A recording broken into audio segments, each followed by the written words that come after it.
edition.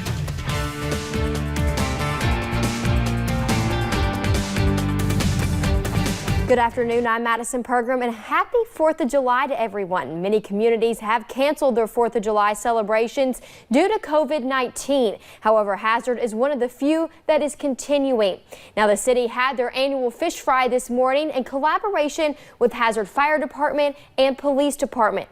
Due to COVID-19 outbreak, there is no dining options and servers had to wear gloves and masks. Hazard Mayor Happy Mobilini said it was important to continue the fish fry and 4th of July festivities because of what it means to the community. We met with the health department and said we wanted to do it, and it's worked really well today. I mean, we're sort of backed up right now with the fish, but people just drive through them, we hand it to them, or you can walk through. Mobilini said they served more than 850 meals in the first hour, which is more than last year. And the Mountain Pass Dairy Bar in Knott County is hosting a dog eating contest tonight. Contestants have 15 minutes to eat as many hot dogs as possible. Now, contestants can eat the hot dog with mustard, ketchup, or just plain, and water will be provided. The first place contestant will receive $100 cash and a $100 gift certificate to Lewis Tattoo in Hazard. We've never done this type of thing before, so a hot dog eating contest is kind of big for a little area place like this, and little kids love it and people love it, so we just try to make everybody happy and have a good day. Contestants will compete 6 feet apart, and the audience is asked to practice social distancing and wear masks. WYMT's Dakota Makris will have more on this tonight at 11. And one more event on Hazard's 4th of July celebration, this year's Veterans Parade. Everyone drove through Main Street with children on bikes decorated for the 4th, and of course Mayor Happy Mobilini in a truck celebrating with them all to celebrate those that gave so much during their time of service. But we wanted to definitely honor the veterans, so I've got as many veterans that could come out. Unfortunately, on the COVID stuff, like some of the DAV couldn't come, the Veterans Home couldn't come, but we've got a pretty good crowd and we're glad to have them. They need to be honored every day, and this is just our way, this is the city's way of just trying to express that. Now, the parade did not just have people and veterans, also some miniature horses.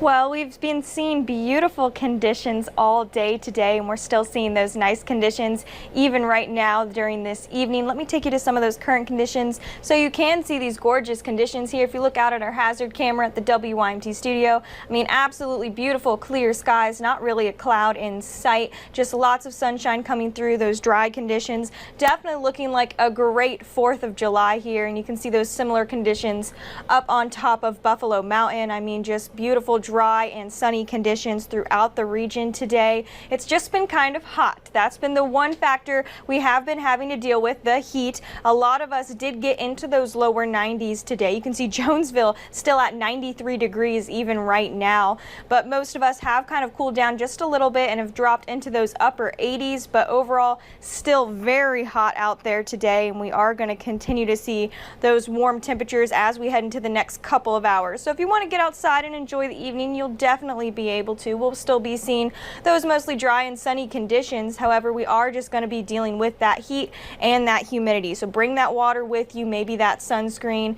But overall, we are going to continue these warm temperatures really over the next several days. And as we head into tomorrow afternoon, we're also going to be adding in those rain chances. But I'll talk about those more in just a little bit. Madison?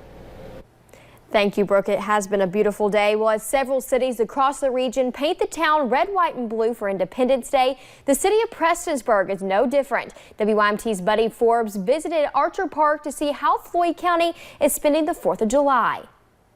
Independence Day is in full swing in the city of Prestonsburg. Tell them all, say Happy 4th of July. The carnival in Archer Park is wrapping its final night,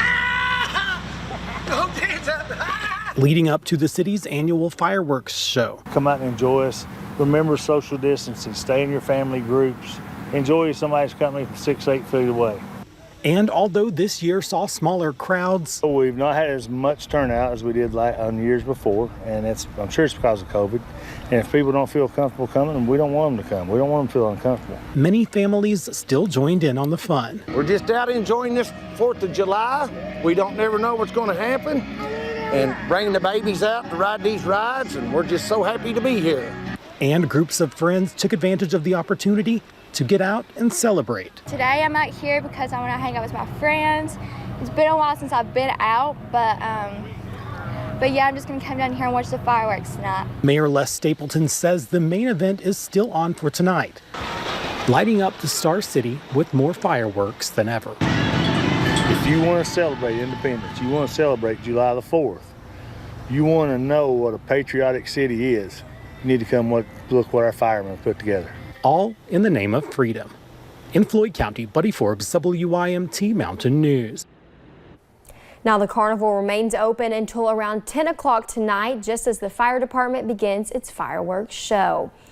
And the 4th of July normally consists of hot dogs, fireworks, but what about some baseball? Hazard Perry County Little League had their opening day this morning, hitting things off with the national anthem, an honorary pitch thrown out by Mayor Happy Mobilini and Judge Executive Scott Alexander. The president of the Little League says it would not be the 4th of July without some baseball. You know, tonight, it'll be a big day for the kids. They'll come here, they'll play. Most of the kids will stay here all day, on and off, because they may play the first game, but their brother or sister don't play until later in the afternoon.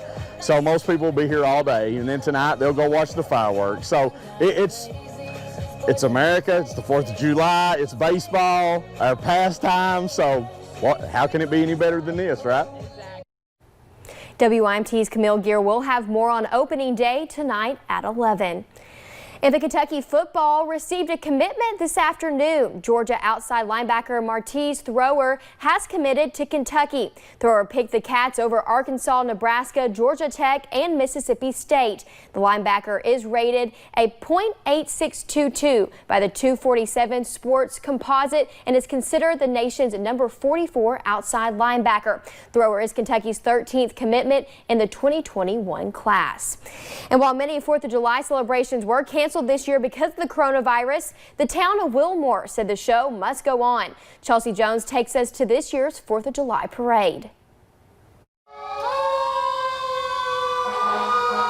Sights and sounds rolling down East Main Street. We've been coming here for years, as long as I can remember. People sat up and down the sidewalk waving at their favorite characters. I'm hoping to see a bunch of horses dressed up and July stuff. Well, this 4th of July parade is a long-held tradition here in Wilmore, and people say they are excited the city still had it. It's just seeing how excited everyone gets just for this event, and just the patriotism and how excited everyone is for our country. This is one thing that we share with our family because we do this every year, but this is one of the most special years.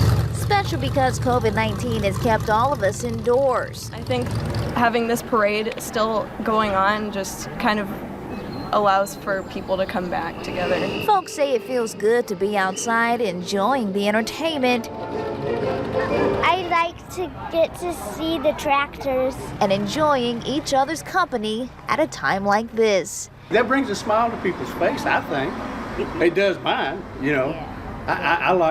I like smiling. I like to be around people. In Wilmore, Chelsea Jones, WKYT. Well, just in time for what is a hot 4th of July weekend, Hurricane Bay is now back open at Kentucky Kingdom. Everyone who enters the theme park gets a temperature check, and you are asked to maintain 6 feet of social distance between the nearest group or party, even when swimming in the wave pool or lazy river. Most employees will be wearing masks except for lifeguards. You can still borrow a life jacket, and they will be disinfecting between each use. Right now, Kentucky Kingdom and Hurricane Bay are operating at 1/3 capacity. Yeah, so we do have a capacity set for the park, but with the amount of acreage that we have and our typical attendance, we do not believe we'll come anywhere close to our capacity, as we have plenty of room to space our guests out. O'Daniel says so far they have not had to turn anyone away. And get your sewing machines and sewing needles ready. A new quilt shop opened today in downtown Hazard. Appalachian Quilt and Craft is located on Main Street right next door to the Red Spotted Newt. The quilt shop offers brightly colored fabrics, yarn and buttons, just about anything you'll need to sew. The owner says she is excited to finally open and meet fellow quilting enthusiasts. It's a really nice thing to add to this area because we have so many sewers. We have a lot of people here who quilt and crochet and knit, and I've always loved the idea of the quilting bee and people sitting around together sewing and creating community and getting to know each other, and I feel like that's one of the things that I can contribute here. Now, shop hours will be Wednesdays, Fridays, and Saturdays from noon to 6. We'll have a link to their Facebook page over on our website at WYMT.com. And coming up on Mountain News Weekend Edition, as we grapple with a historic deadly pandemic, we look into how to prepare for the next one. And some of us will see those rain chances return tomorrow. I'll break down your forecast coming up.